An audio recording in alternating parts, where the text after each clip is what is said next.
او میرے بھائیو، اس مٹ جانے والی دنیا کے پیچھے اللہ کو ناراض نہ کرو. اس کی عزت بھی دھوکہ ہے، اس کی شہرت بھی دھوکہ ہے، اس کی دولت بھی دھوکہ ہے، اس کی حکومت بھی دھوکہ ہے، اس کا عروج بھی دھوکہ ہے، اس کا زوال بھی دھوکہ ہے، اس کی عزت بھی دھوکہ ہے، اس کی ذلت بھی دھوکہ ہے، اس کا مال بھی دھوکہ ہے، اور اس کا فخر غربت بھی دھوکہ ہے، اس کی زندگی بھی دھوکہ ہے. سب نظروں کا فریب ہے. حضرت علی کا فرمان ہے، الناس النیام اذا ما تنتبہ، لوگ سوئے ہوئے ہیں، جب موت آئے گی تو آنکھ کھل جائے گی. گھاٹے کا سودا کر کے نہ مرو، گھاٹے کا سودا کر کے نہ مرو، اللہ کو ناراض کر کے نہ مرو. سب چھوڑ کے جانے والی ہیں، سب چھوٹنے والا ہے، لہذا اللہ کو ساتھ لے لو، اللہ کو ساتھ لے لو، اللہ کو ساتھ لے لو. سب کو مارنے کے بعد میرا اللہ کہے گا، من کان لی شریکن فلیات، کوئی ہے میرے سامنے تو آؤ. من کان لی شریکن فلیات، کوئی ہے میرے مقابلے میں تو آؤ. من کان لی شریکن فلیات، کوئی ہے میری ٹکر کا تو آؤ. 3 دفعہ. پھر اللہ زمین آسمان کو ایک جھٹکا دے گا، پھر کہے گا انا الملک، میں بادشاہ ہوں. پھر دوسرا جھٹکا دے گا، پھر کہا انا القدوس السلام المومن، میں ہوں قدوس السلام مومن. پھر تیسرا جھٹکا دے گا، پھر کہے گا انا المہیمن العزیز الجبار المتکبر، میں ہوں متکبر، جبار، عزیز، مہیمن. پھر اللہ تعالیٰ کہے گا این الملوک، بادشاہ کہاں ہے؟ این الملوک، بادشاہ کہاں ہے؟ این المتکبرون، وہ تکبر کرنے والے کہاں ہیں؟ این الجبارون، ظالم کہاں ہیں؟ این المتکبرون، تکبر والے کہاں ہیں؟ کوئی ہو تو جواب دے. پھر اللہ تعالیٰ کہے گا لمن الملک اليوم، آج کون ہے بادشاہ؟ آج کس کی ہے بادشاہی؟ کوئی جواب دینے والا ہے ہی نہیں، تو اللہ خود کہے گا للہ الواحد القہار، آج اکیلے اللہ کی بادشاہ.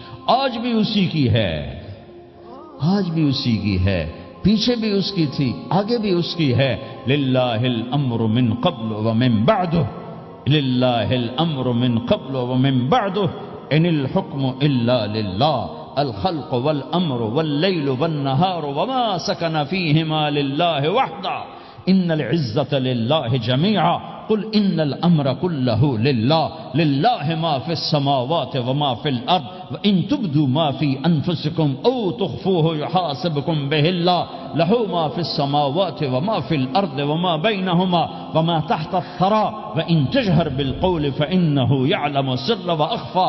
وہ کون ہے؟ اللہ. وہ کیسا ہے؟ لا الہ الا ہو. صفات کیسی ہیں؟ لہ الاسماء الحسنى. یہ میرے رب کا پیغام ہے پوری دنیا کے انسانوں کے لیے کہ یہ دنیا امتحان کی جگہ ہے. نہ اپنی مرضی سے آئے ہو، نہ اپنی مرضی سے مرتے ہو، نہ اپنی مرضی سے جیتے ہو، نہ اپنی مرضی سے جاتے ہو. لہذا اس 4 دن کی زندگی میں تمہیں ٹیسٹ میں ڈالا گیا ہے. اللہ کو راضی کرتے ہو، شیطان کو راضی کرتے ہو. اللہ کو مناتے ہو، شیطان کے پیچھے چلتے ہو. اللہ کو مناتے ہو، اپنی طبیعت اور اپنی طبیعت کے غلام بنتے ہو. یہ میرا اور آپ کا امتحان ہے. لا الہ الا اللہ میں ایگریمنٹ ہے، یا اللہ تیری مان کے چلیں. لا الہ الا اللہ ایگریمنٹ ہے، یا اللہ تیری مان کے چلیں. کیسے تیری مان کے چلیں گے؟ اگلا حصہ ہے محمد الرسول اللہ، تیرے حبیب کے طریقے پر چلیں گے. اللہ کو راضی کرنے کا ایک ہی راستہ ہے، عرب کے لیے، عجم کے لیے، کالے کے لیے، گورے کے لیے، سید کے لیے، قریشی کے لیے، ہاشمی کے لیے، پٹھان کے لیے، راجپوت کے لیے، گجراتی کے لیے، ملائی کے لیے، تھائی کے لیے، انڈین کے لیے، سب کے لیے ایک راستہ ہے، ایک راستہ ہے، ایک راستہ ہے. وہ ہے محمد الرسول اللہ. جب آپ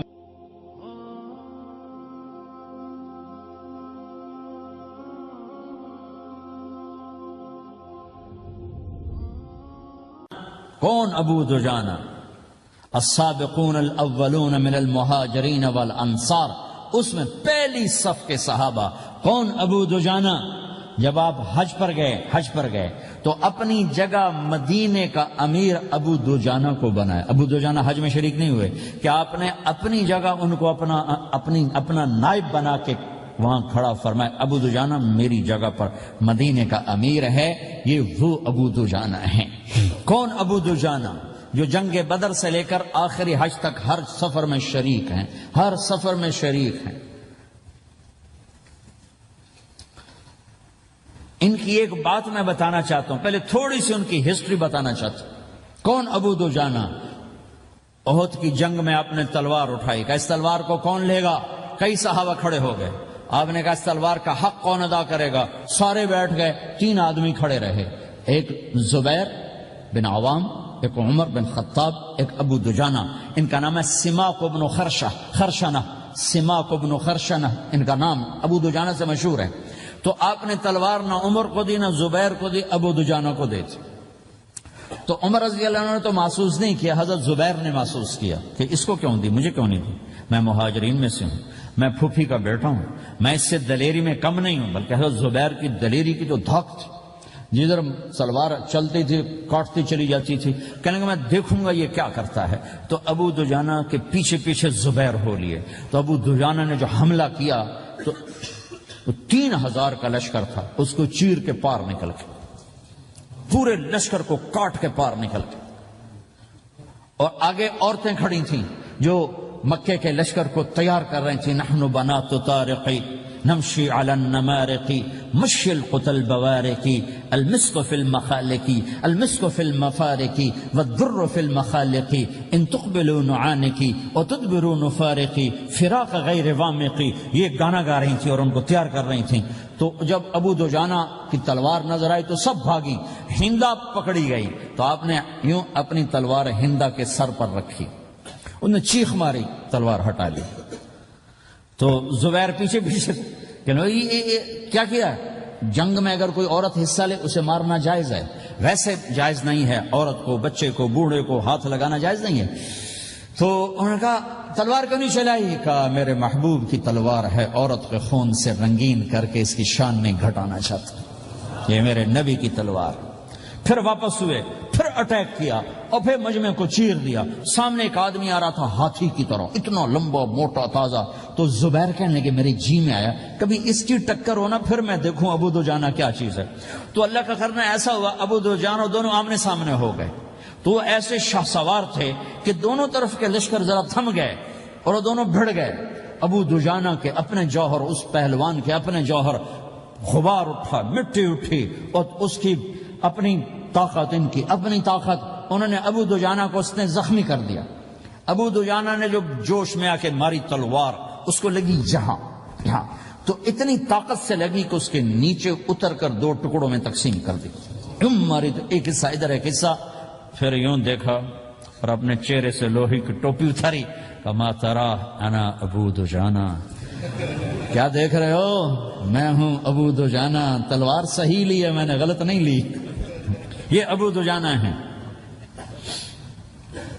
اور جب شکست ہو گئی احد کی جنگ میں، اور پھر 10-12 آدمی نے آپ کو گھیرے میں لیا ہوا تھا، ان میں ایک ابو بکر تھے، عمر تھے، علی تھے، طلحہ تھے، زبیر تھے، سعد بن ابی وقاص تھے، اور سہل بن حنیف تھے، عبادہ قتادہ بن نعمان تھے، اور ابو دجانہ تھے رضی اللہ تعالی عنہم۔ ان میں سے ایک ابو دجانہ بھی تھے۔ اور یمامہ کی جنگ میں ابو دجانہ شہید ہوئے، یمامہ کی جنگ میں شہید ہوئے۔ یہ ابو دجانہ کی تھوڑی سی سیرت آپ کے سامنے آئی ہے۔ اس کے بعد اب آپ ان کے قول کو سنو تاکہ اس کا وزن آپ کے سامنے آئے۔ یہ بدر کے شریک ہیں، اللہ کے نبی نے کہا بدر کا صحابی جو مرضی کرے بخشا گیا۔ یہ صلح حدیبیہ کے شریک ہیں، اللہ نے قرآن میں کہا لقد رضی اللہ، میں ان سے راضی ہو گیا۔ یہ صحابی ہیں، اللہ نے کہا کلا وعد اللہ الحسنی، اے میرا نبی تیرے ہر صحابی کے لیے جنت کا وعدہ ہے۔ اور اب یہ کیا کہتے ہیں؟ یہ کیا کہتے ہیں لوگو؟ ان ارجع عملی عند، لوگو میرے پاس، ابو دجانہ میرے پاس بخشش کا سب سے بڑا عمل جانتے ہو کیا ہے؟ بدر نہیں، احد نہیں، حدیبیہ نہیں، خندق نہیں، خیبر نہیں، فتح مکہ نہیں، آخری حج نہیں۔ کیا ہے؟ کیا ہے لوگو؟ ان ارجع عملی عندی، میرے پاس آخرت میں بخشش کا سب سے بڑا عمل بس ایک ہے کہ ما آذیت احدا بلسانی، میں نے اپنی زبان سے کبھی کسی کو دکھ نہیں پہنچایا۔ ولا اجد فی قلبی غلا لأحد، اور میرے دل میں کسی کے لیے بغض کوئی نہیں ہے، بس یہ میری بخشش کا عمل۔